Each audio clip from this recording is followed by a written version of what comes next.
Tiranë gjendet pa shenja jete një person në makinë, detajet.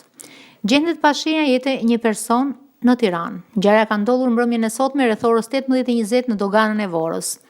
Një person ende i pa identifikuar rreth moshës 45 vjeç është gjetur pa shenja jete brenda mjetit tip kamion që drejtohej prej tij.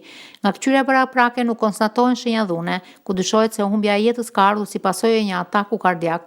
Grupi hetimor dhe shërbimet e policisë ndodhen në vend ngjarje dhe po punojnë për zbardhjen e plotë rrethanave të ngjarjes.